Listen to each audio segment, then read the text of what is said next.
Yeah, hello everybody. So, congratulations, you have survived until the last lecture on this summer school. Yeah, I hope you enjoyed it. And this lecture will be devoted to LLM for low resource languages. I will introduce myself in more detailed way. So, currently I'm working in natural language processing laboratory at Ilseyar together with Alexander Panchenko.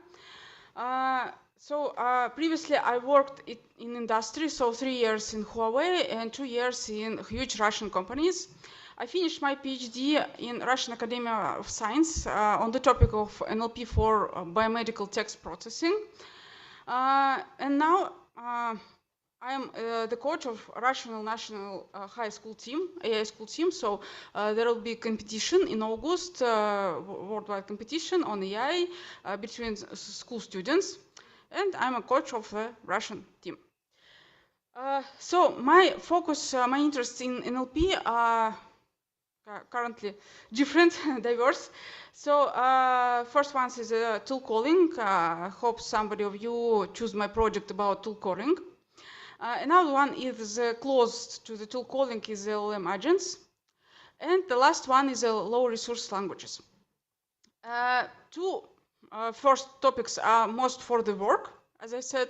And the last one is for myself, for my pleasure. So that's why I choose this topic to present you. So this is our outline for today's lecture. We will start with the motivation. So why should we develop low resource language models? Then we will discuss what is the difference between pre-training model to high resource languages in comparison to low resource languages. Then we will discuss the benchmarking, the evaluation of LLMs.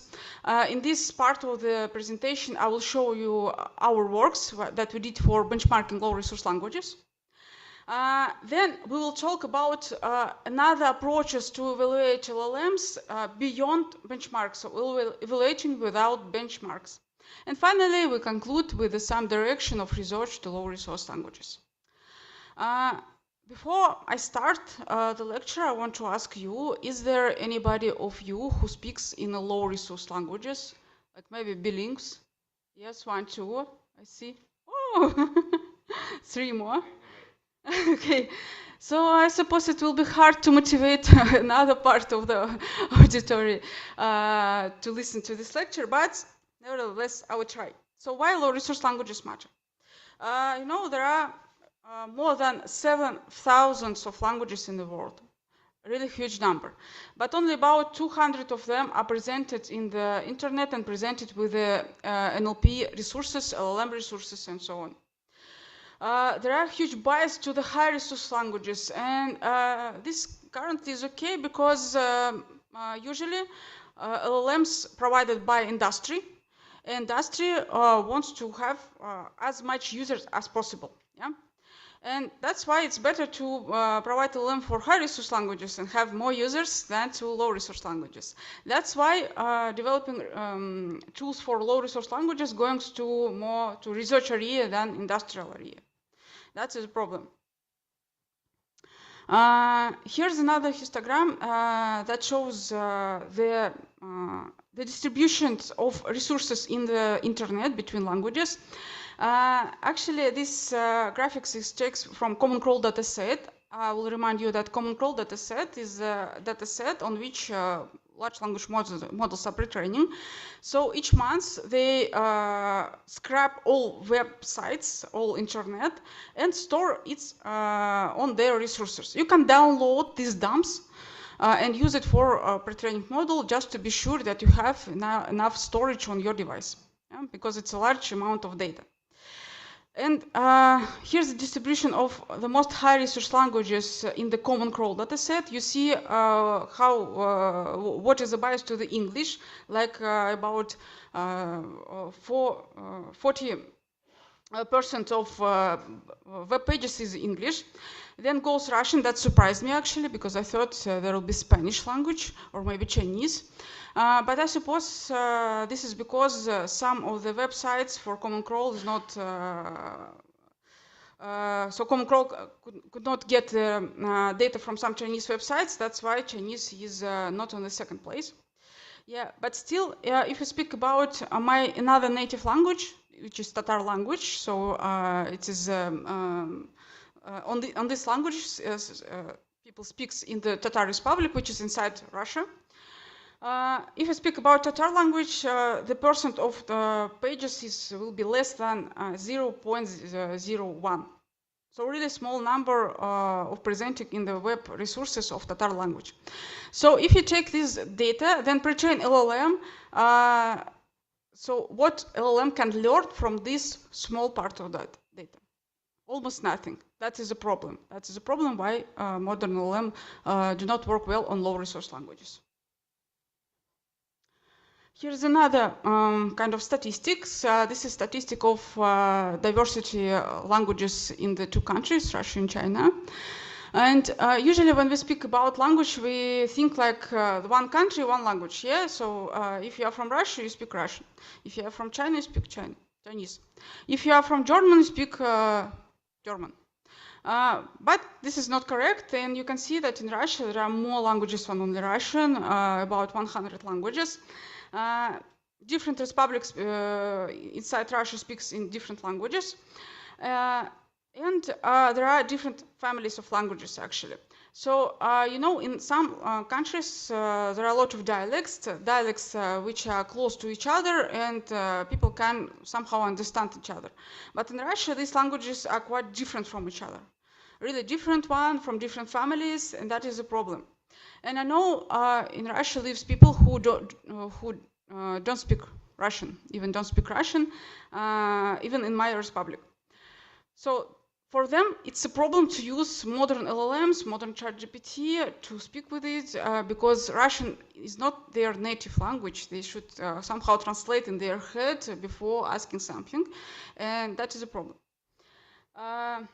So if you see the graphics for China, that was quite surprising me that you have more diversity in language, but I suppose this diversity is more on the audio level, not on the writing level, yeah?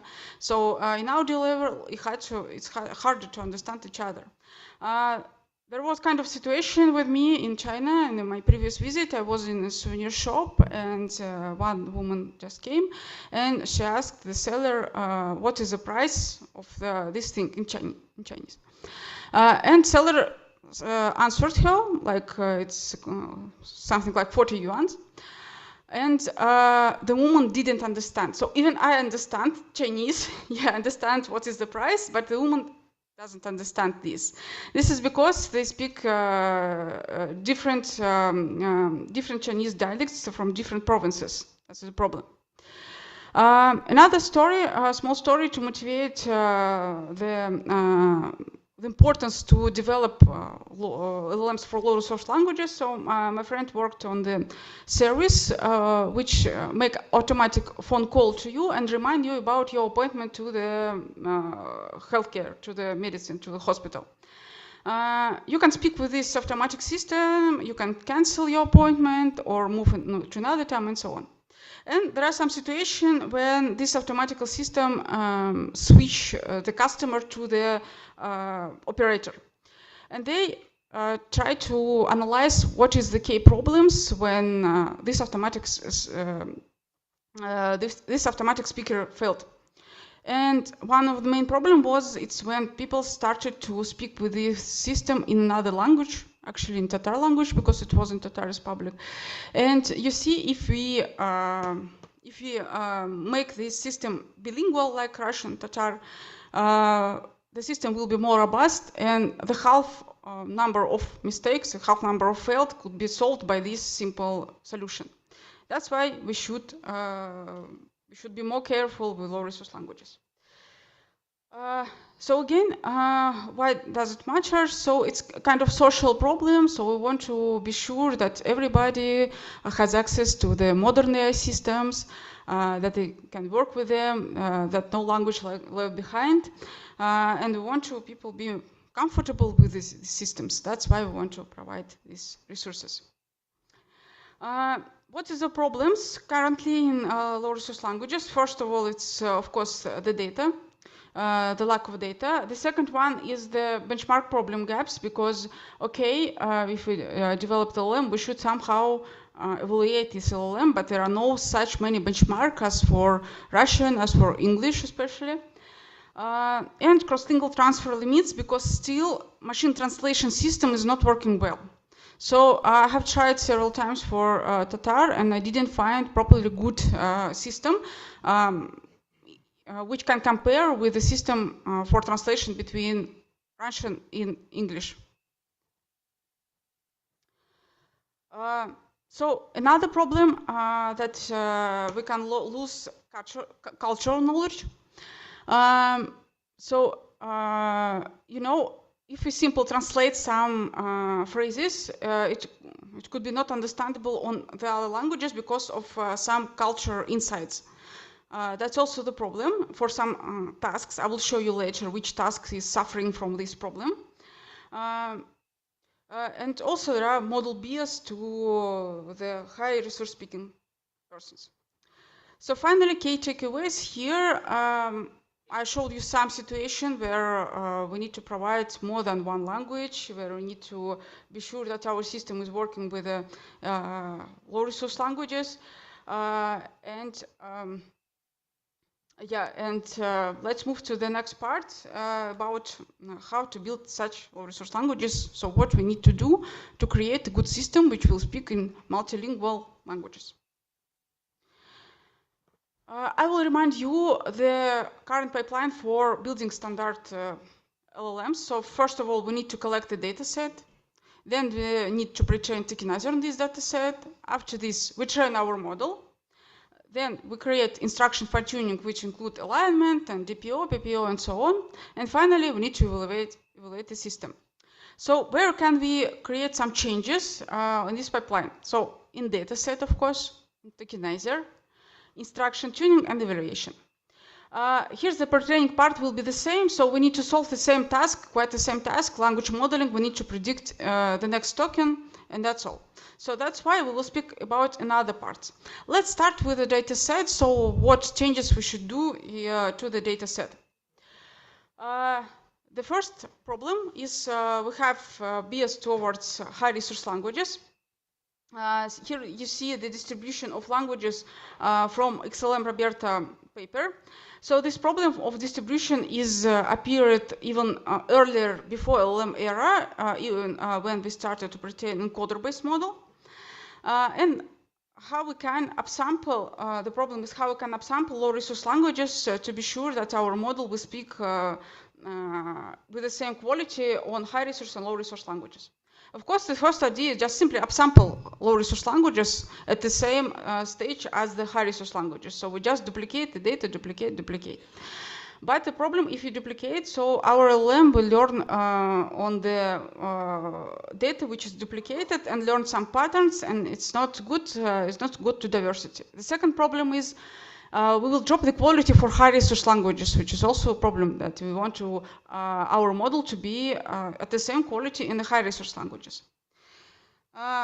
What approaches has been developed? The first one is the temperature-based sampling approach. I think it is the first one approach for data upsampling.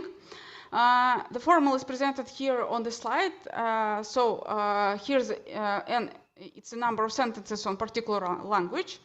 And alpha is the temperature, so we can scale the temperature and change how much we want to upsample low resource languages. Larger temperature, larger low resource language will include to our data set.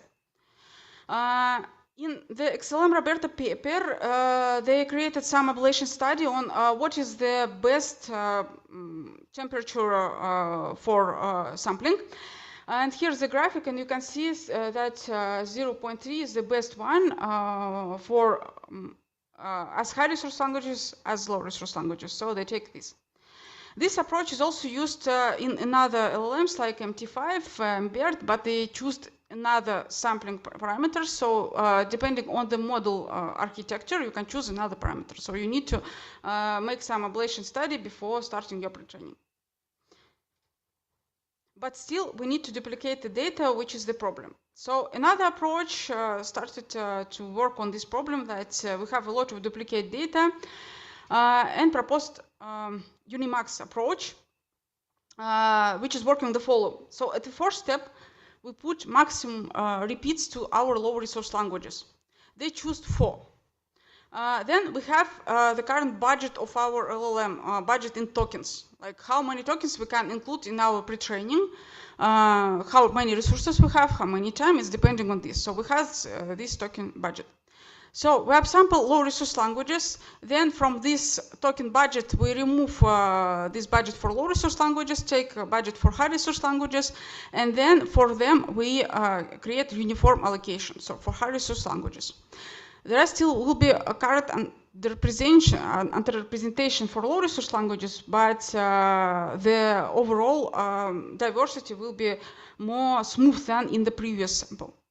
And here's the result. So you can see that Unimax approach is the blue one is higher than a previous XLM Roberta temperature-based approach on many of languages. Actually, this approach, in comparison with previous one is not used now, but this approach is used in modern LLMs such as Gemma 3. So they decided to choose this approach.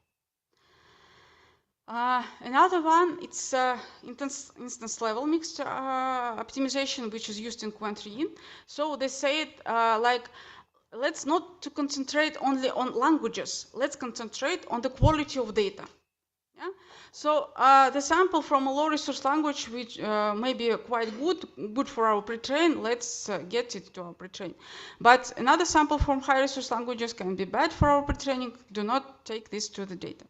So for filtering out these instances with samples, they used small proxy LLM, which shows that is it sample good or is it sample bad with some kind of features. And after that, they decide to put it on pre-train or not. This strategy for sampling is used for mostly in post-pre-training phase, and that's how they increase the quality language in the diverse kind of languages. So Qwen has about 119 languages inside. So this is now approach where we go from languages to the instances. One more approach towards not to use just a single language, but use the group of languages is the approach provided by IA models. Actually, is there somebody who knows what is it IA model?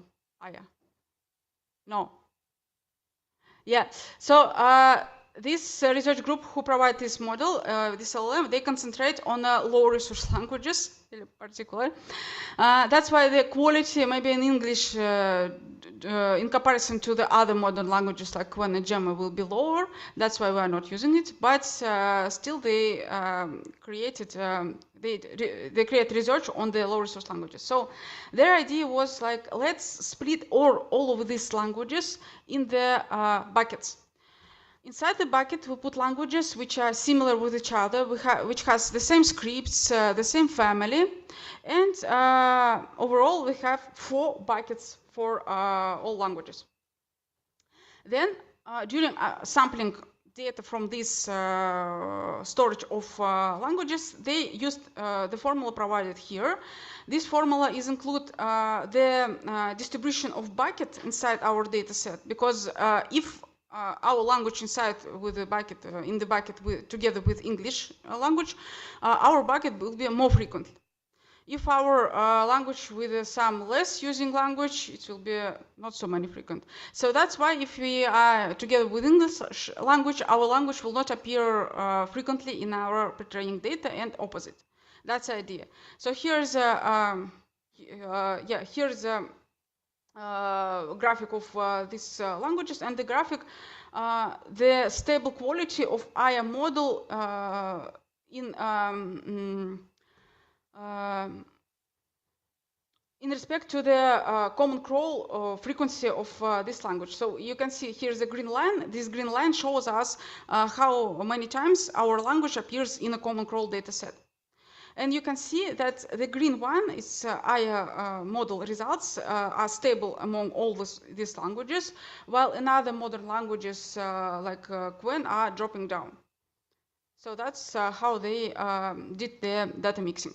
Another thing that they said in their paper, like Let's move from the previous model with the 100 languages to the more smaller model with only 23 languages. So they decided to not include many languages, not include many high-resource languages, but concentrate only on 23 languages. And they provided a family of models to a smaller number of languages. That's their key idea here. And the final one is also from the IA model. This is about the first step where they created the model for the 100 languages. They implement 3 types of sampling data to the pre-training.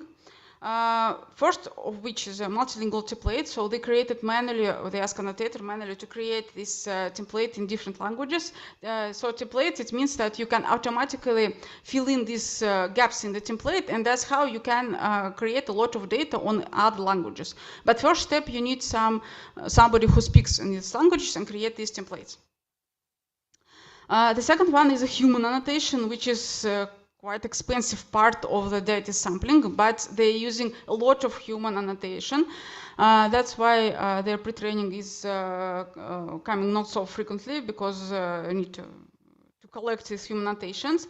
I saw some posts where the developer of IA models asks some linguistic enthusiasts to provide the data, and they include you in the paper, in the article at the end of the project. Another one, quite intuitive approach is the machine translation. So we can take some high resource language and just simply translate to the low resource, but still you need some additional quality measurement, because not all the data translating good on other low resource languages. I saw it by myself. And finally, synthetic data generation. But here's also, again, the problem is that if you take a powerful model like ChatGPT, it could not generate you good data for Tatar, for example. Yeah, that's a kind of problem. So 4 types of the data, they mix each other and provide final IA model for 100 languages.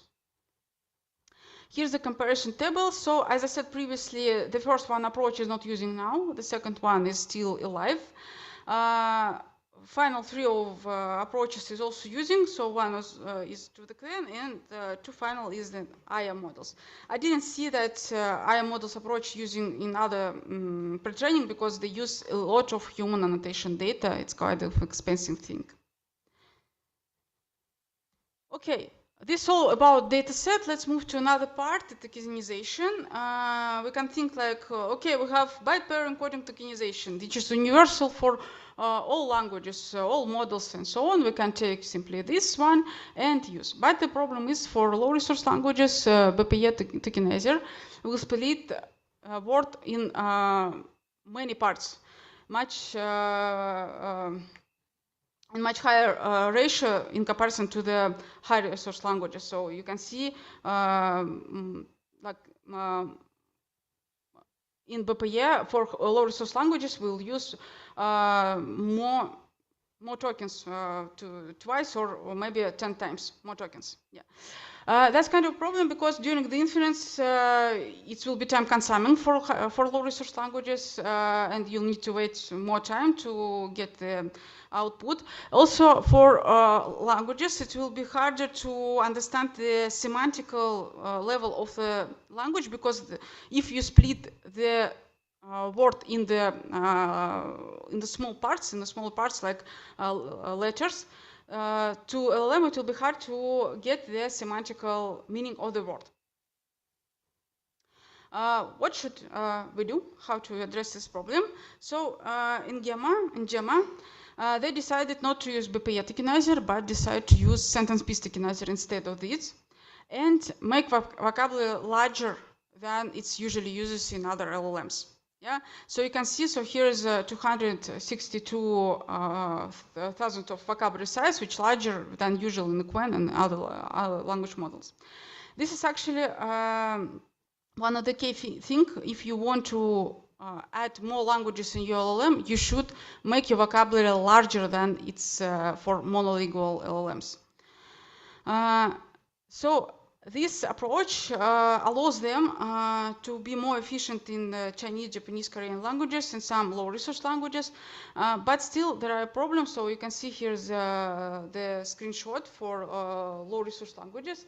And you can see that the splitting is still like one word, one sentence is splitting to the from 8 to 12 tokens in comparison to English, which use 1 to 2 tokens. So still a problem exists, but they try to solve this and try to add more low resource languages by modifying tokenizer. Another one thing is like we usually use BPE for all type of languages, but if we have agglutinative type languages where the new word appear by adding suffixes in the end of the word, so we don't change the basics of the word, we just add additional suffix in the word. In that type of the languages, it's better to use another tokenizers which can take into account morphological level of the language. So thus, I saw about 3 recent works about tokenizer which take into account this morphologically. Here's one of them, it's more BPE tokenizer. So idea is quite simple. They take the algorithm for BPE tokenizer the same, but put one more condition, like after one step of this algorithm, before creating new tokens, before combining new tokens, the algorithm check is these tokens are between 2 morphological parts of the word or not. If it's between 2 morphological parts, we don't include it to our tokenizer. If they are in one morphological part, we put it to the tokenizer. So that's a kind of modification. It's not so time consuming, but you need to have some NLP tool to make a morphological analysis. And here's the result. So for agglutinative languages, they show that the quality is improved. So this is about tokenizers. So maybe if you develop your LLM for particular type of family languages, you can use another type of tokenizer. You can modify it, not use just a simple simple tokenizer from scratch. The final question is how we should pre-train our model. Should we train it from scratch, or should we take some pre-trained model and then continue fine-tuning? Usually, of course, adopting existing LLMs is easier than training from scratch, and all of modern LLMs are using this approach, also including Aya, which is tried in the first step to train a model from the scratch, but then move towards to use some existing LLM and just simply fine-tune upsample to new languages. So, key takeaways from this part, what should you do to make your LLM to speak in low resource languages? At first, to work with the data, to make a good upsampling of your data. Then you need to be sure that your data is high quality. If you translate the data, so you need to check some examples to be sure that is everything okay. And don't forget to change the tokenizer. This is a crucial part for good LLM.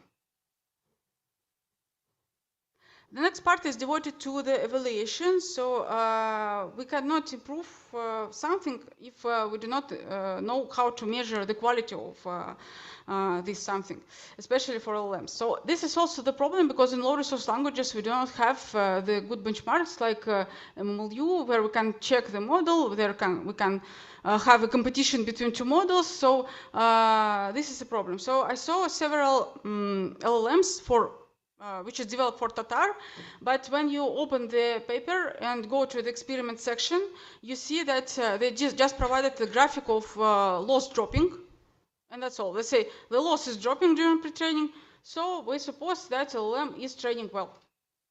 And no measurement on the benchmark, because there is no benchmarks. Actually, when I checked the benchmarks for Russian low resource languages, I figured out that the most popular task is translation. So for translation, there are some benchmarks, but not for extraction information, classification, or something like this. So that's a problem. So what we did with the problem, we provided several benchmarks for low-resource languages. I will start with the first one. So from actually this work started my my track of developing a lot of benchmark for Tatar languages. So this is a dataset Brighter. It is used in semi-well shared task previous year, which is held together with ICL. In this paper, we provided human annotated emotion dataset for 28 languages. The task was the following. You are provided a sentence and you need to find one of the 6 emotions like anger, disgusting, fear, joy, sadness, and so on. Yeah. So we annotated the dataset from scratch. So here's for Tatar languages, we take the real text from the social media, and 3 annotators are work on this annotation part. You can compare with the Russian languages, where about 10 annotators works on the same amount of data. So you can see that it's kind of problem to find annotators in low resource languages, but nevertheless we did this. And here's the result of this of evaluation. I take the main part because in the paper there are huge tables and it will be hard to from the first look to understand what's happened is. But here's you see that in green there are results for high resource languages, and in the blue there are results for low resource languages. And you can compare that in the low resource languages there are huge dropping. I take the the best result because there is no LLM which is good in all languages. So in different languages there are different good LLMs.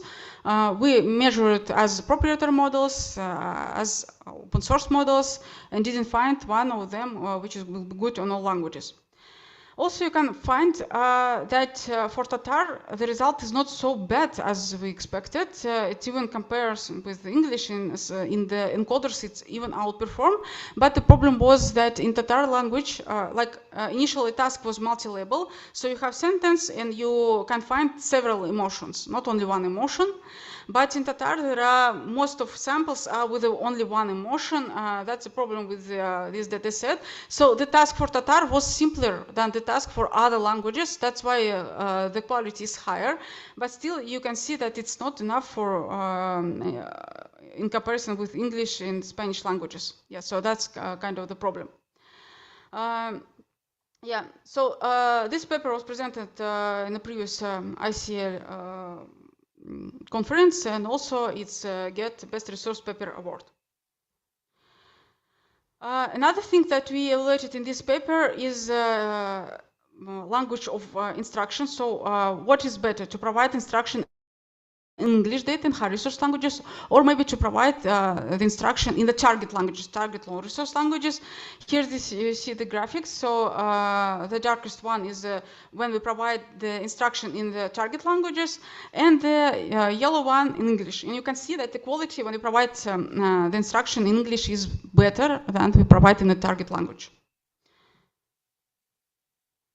One more benchmark. This is this year's semi-well shared task data set. So this is also about sentiment analysis and emotion detection, but we go further than just simply classification the sentence on the three emotions like positive, negative, and neutral. In this task, you need to point to each sentence 2 values, valence and arousal, which is from 1 to 9 points. So higher is a higher valence, higher arousal. Lower is a lower valence, lower arousal, as you can see. So this here's like example of this data set. 6 languages inside was. And there was a problem that we didn't find the role set for the Tatar language. We didn't find where we can collect the data for Tatar language, like some reviews of the restaurants, laptops, and so on. That's why we decided that we will translate this data from the Russian language. Translate, and then we get the annotation and put it on the Tatar language. So we translated automatically with ChatGPT and then fixed some errors. About half of examples didn't translate in correct way. There is also was a problem with the annotation translation to the low resource languages, so we need to fix it by the hand. And another problem is that if, for example, in Russian language, the word beautiful has many forms, has many other synonyms, in Tatar we has only about maybe 3 words for this word. But the valence arousal will be the same. So in Tatar, we have the problem that we have the same word in the same quite context, but the valence arousal are difference between them. So that's why these data sets started to be dodgy. And actually, the good way is to produce after this the whole pipeline of annotation data with Tatar-speaking annotators. But we didn't have the resource for it, didn't have time for it. That's why we pushed like this, so a little bit kind of dirty annotation, but still it works. So here's again the result, and you can see that if you compare with the Russian language, where the task was quite the same, the data set was quite the same, the number of samples the same, you see that there is a drop in quality. So here's the lower result, the better, because it's Ramesia in the first graphic, and another 2 graphics is larger result is better. You see that there is a huge gap between low resource languages and high resource languages in this particular task. One more data set, it's about natural language understanding data set. So everybody of you, I suppose, speak with some voice assistants like Siri maybe, or Alisa in Russia, yeah. And you provide some commands like, please put me some playlist.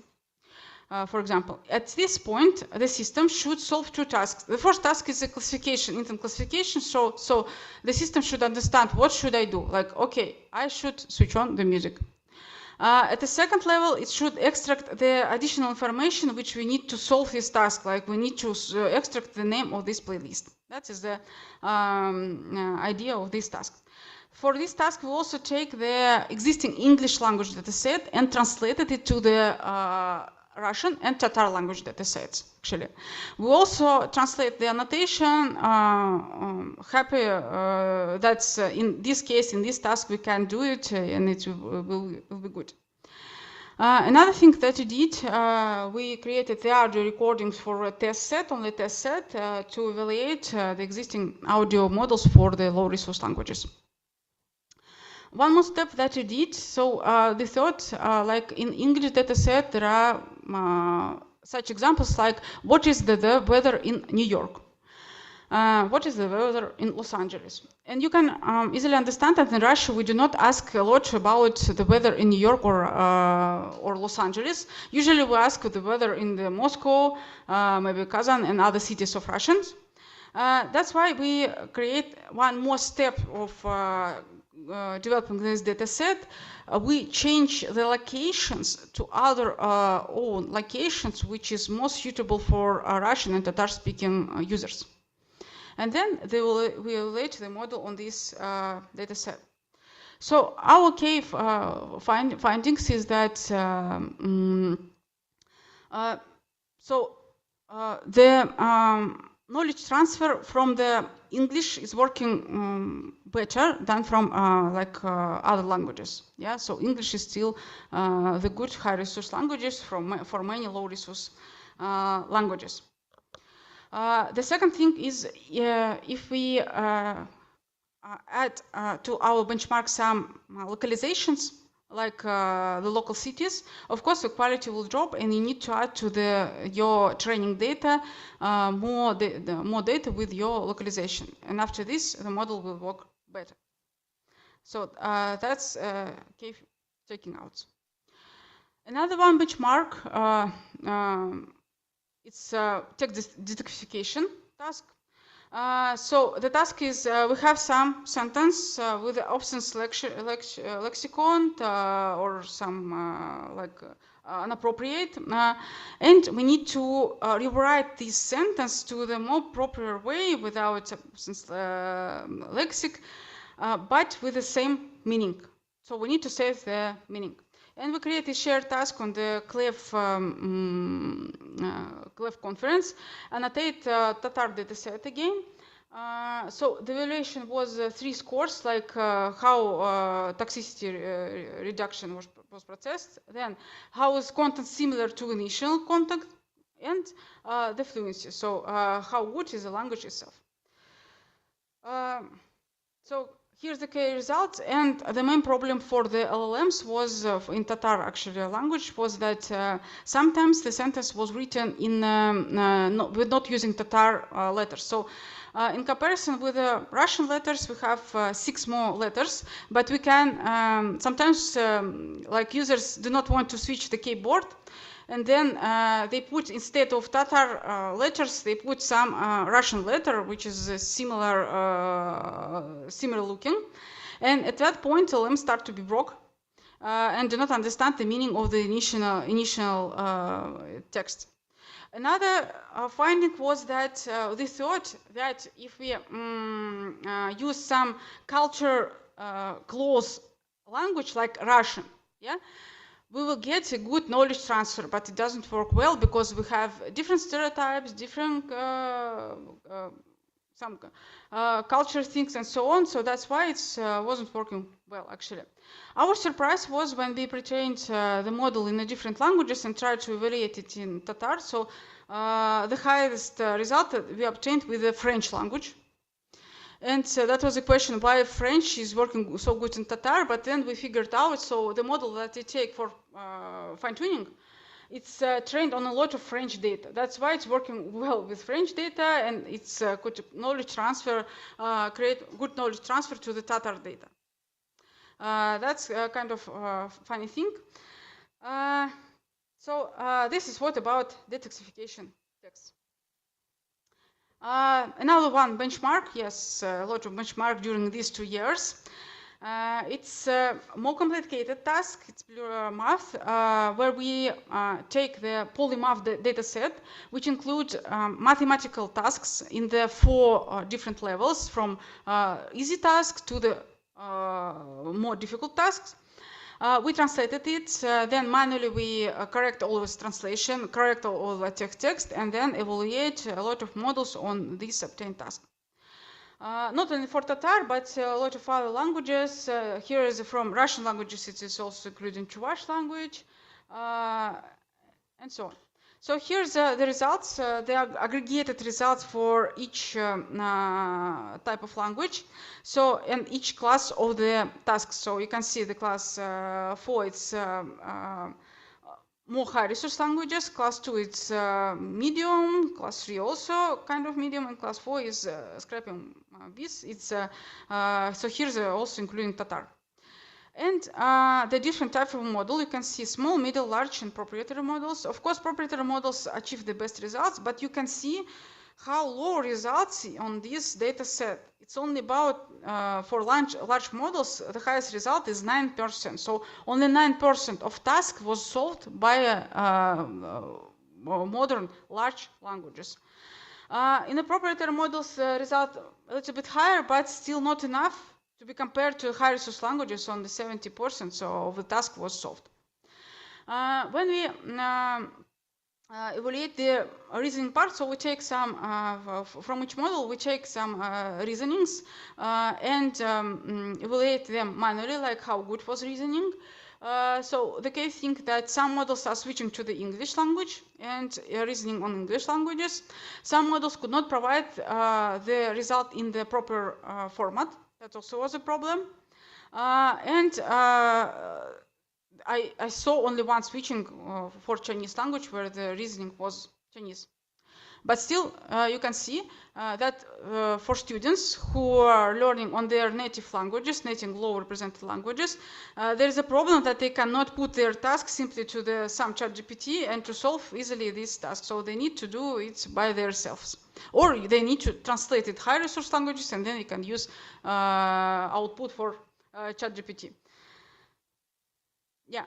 And here's our final benchmark. As I said previously, there are a lot of much more benchmarks for the translation task, yeah, but we decided to create one more. This was created for lower RSMT shared task which is held in ESCL this year. And the idea was we need to create a translation from some high resource languages to low resource languages.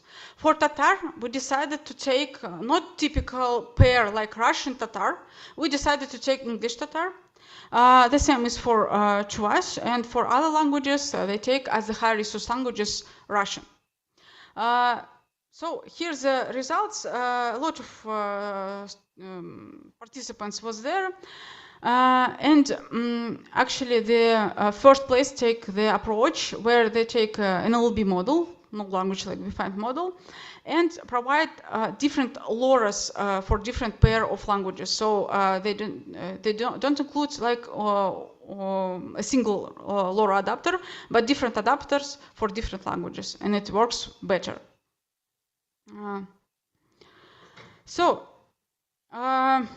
I presented a lot of benchmark, but still there are several problems with it. First of all, it's time consuming to create a new benchmark. Actually, each benchmark takes about half a year from starting, from collecting the data, then annotation, then checking, and so on, and finally you create the data. So about half a year takes one data set. Of course, you can do this in parallel way, but still, if you have more than 100 languages in the country, we need to make a lot of effort to create a lot of benchmarks. Another problem is that it's hard to find raw data to be annotated. Of course, we can translate, but still the quality of translation is not good, even for the best models like ChatGPT. So you need manually then check all this translation, and it also takes time. And during translation, it's hard to get some cultural thing, like in the task of detoxification, the cultural thing will drop. So that's why there are other approaches with the evaluation model without benchmarks. Okay. I thought my time is up. No, not yet. No. Okay. Wow. Okay. And so many students like woke up from their laptops, like so that is good. Okay, so the final thing is evaluation models beyond benchmark. So the idea that maybe we have some another features, another kind of properties of the model to guess will this model will work good on other particular language. Because if I need to choose LLM now, and so I need to choose LLM for the particular language now, I do not have time to make a benchmark. So which approaches here exist? The first one, I think the most intuitively, like it's tokenization fertility. This is the metric which measures on how many parts our tokenizer split our words in our languages. So we calculate, we take the text, non-annotated text, then we split it without tokenizer, we calculate how many tokens we obtained from this splitting, and then divide it on the number of words in our another corpus. That's how we get the fertility. The lower number of fertility, the better tokenizer. The gold standard for tokenizer is 1. Like we split each word with a separate subtoken in our tokenizer. Yeah, and with tokenization, there are another kind of story. When I work on the pre-training data, pre-training LLM, I was collecting data set, then pre-training tokenizer, and there was a time when ChatGPT 4 appeared, and we saw that in comparison with the previous version of ChatGPT, of the 3.5, as far as I remember, the tokenizers changed, and fertility started to be more universal for all languages. Because before, in ChatGPT version 3, there was a huge bias to English, so the fertility for English was like 1.4, and the fertility for Russian was like 3.8. So much larger. After appearing ChatGPT 4, we saw that in tokenizer, the fertility is quite about 1.5 for all high resource languages. So our assumption, we had two assumptions actually. The first one was like, maybe this is some key insight of how we should create a good tokenizer. So we need to be our fertility more universal for every language. But another insight was like, maybe it's because of the price of the token, because some users said that why we should pay more for each token. Yeah, if I use LLM on the in Russian language, I should pay more than when I use it in English language. So two assumption, but nevertheless, modern tokenizer try to get the fertility equal to 1 or closer to 1 for many languages. Yeah. So the first feature is tokenizer fertility, which could help us to understand how well works our LLM on this particular data. Yeah, so here's another another approach also about tokenization, which shows us that the lower fertility is better. And you can see that here's some graphics so with a different tokenizer, and then they show that about 68% of the inference time dropping you can get if you pre-train a good tokenizer. Another one is information parity. So, okay, we can use tokenizer, but still our initial text will go through LLM, go through all of these transformer layers, and then we obtain some result. So maybe this transformer layer somehow process our initial text. That's how in the output our tokenizer doesn't matter.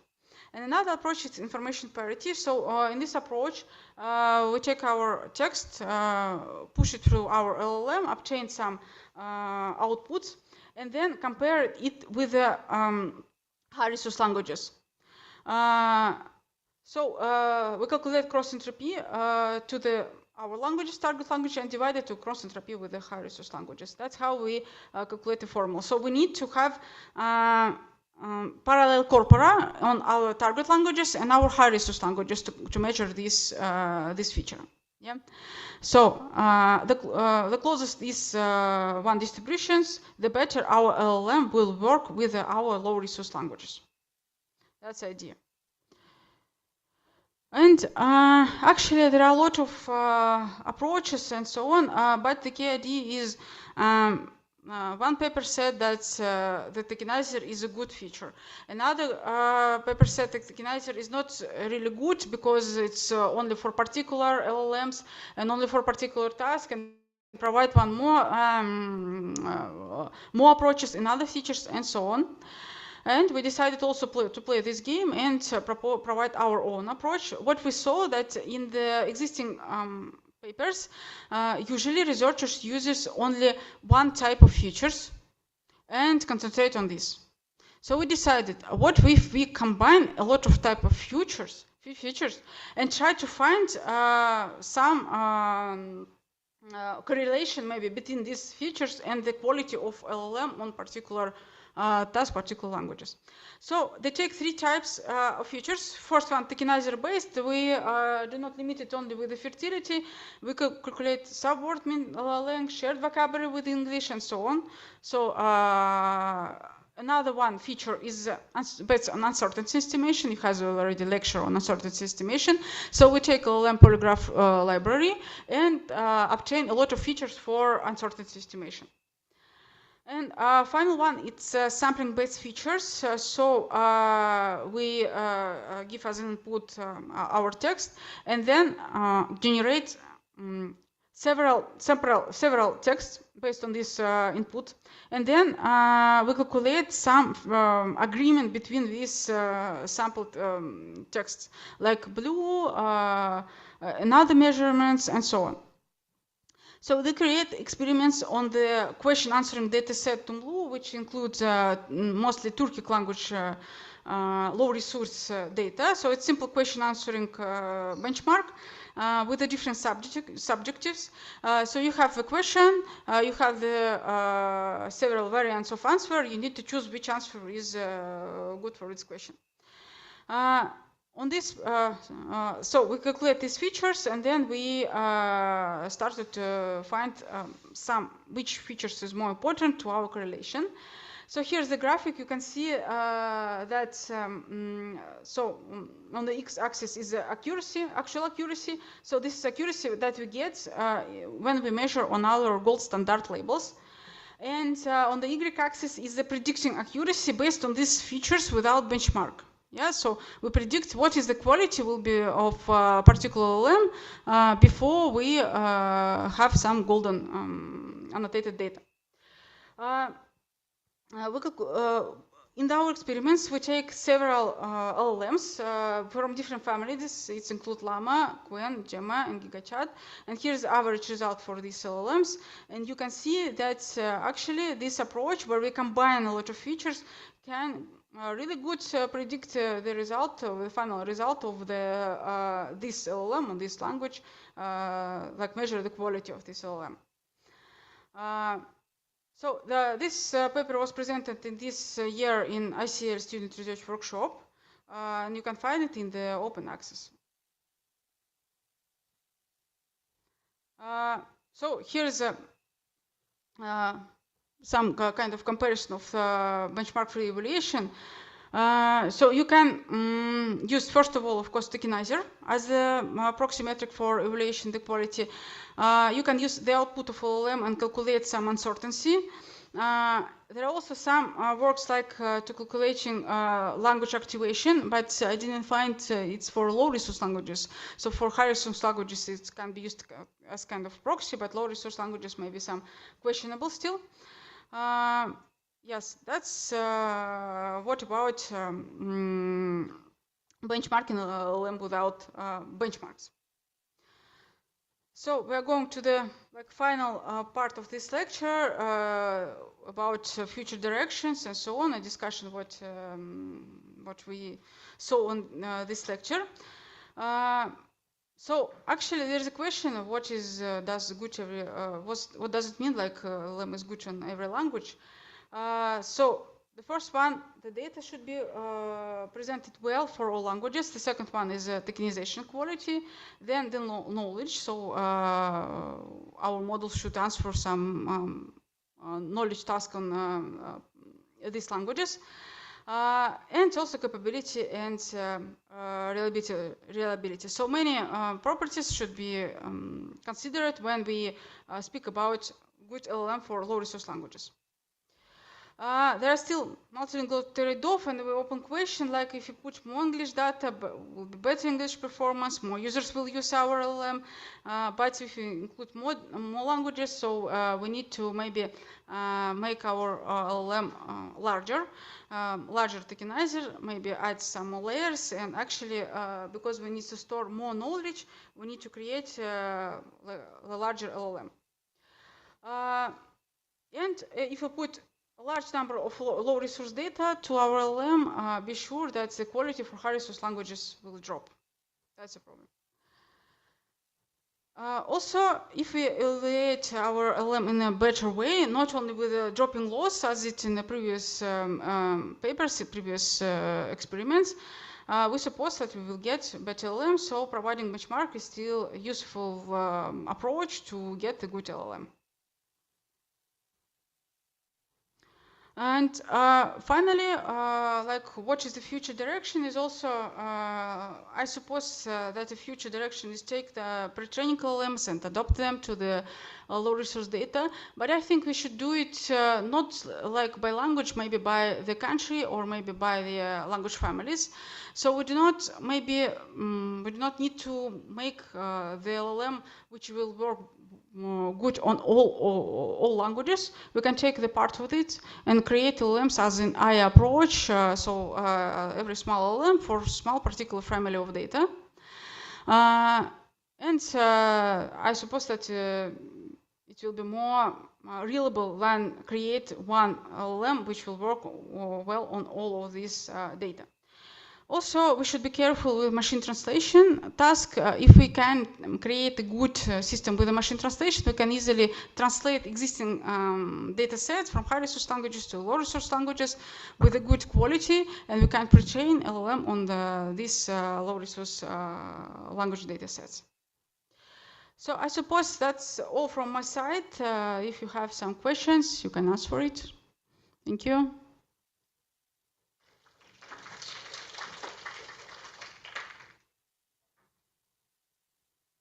No questions left behind, no language left behind. One question. Yeah, here's a question.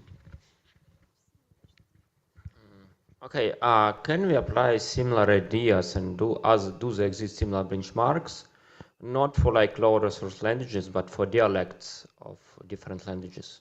I suppose yes, because it's quite similar to the low resource languages to have dialects.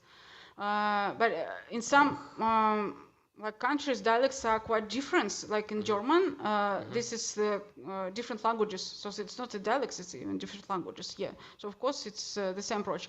Also, I think the same approach you can use for the low resource domains, for example, and mixture of domains also can be used. These approaches, yeah. Okay, and about tokenization, what do you think, like when we're talking about like completely different things, like programming languages, for example, should we use different tokenization schemes for better quality?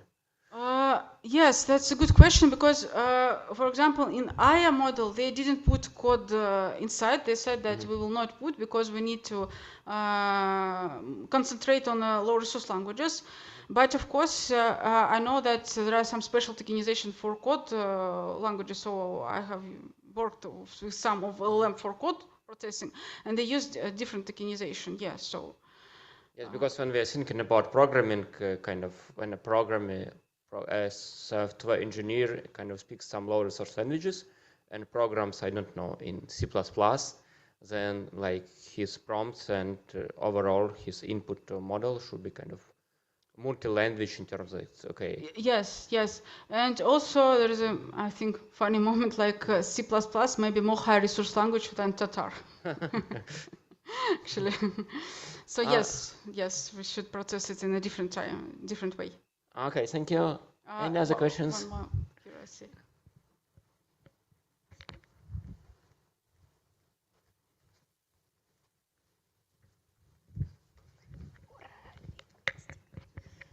Hello.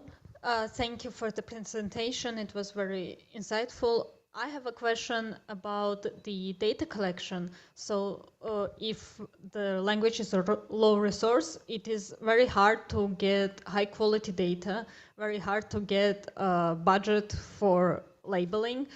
And you have done a lot of benchmarks. How much LLMs for the automatic labeling did you use, and did you use it?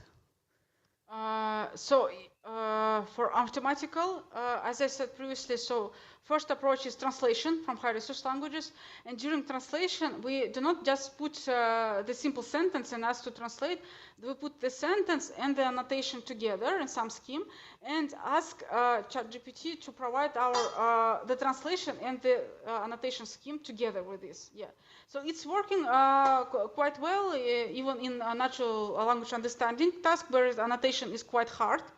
Yeah, so it's working good, but you still need manual checking. But the good thing about this is that when you annotation from scratch, you need a lot of annotators, yeah? Like kind of minimal 3 annotators per sample, yeah? But when you translate and then you check the translation, you need actually only 1 or maybe 2 annotators. That will be enough. Yes. So that's kind of approach. Yeah, that's really interesting. And you have done tasks on the emotion and like intention. Did you do the tasks with more specific labeling, like linguistic labeling? Not yet. So do you mean morphological some task? Yeah.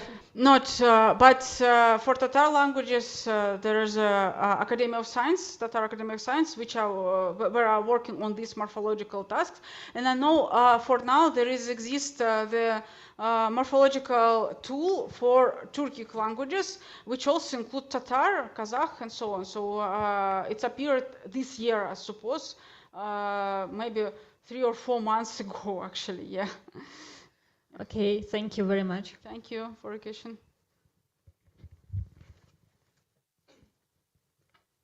Some more questions? I suppose no. They are working on their projects like. I have a question. Okay, thank you very much. Thank you.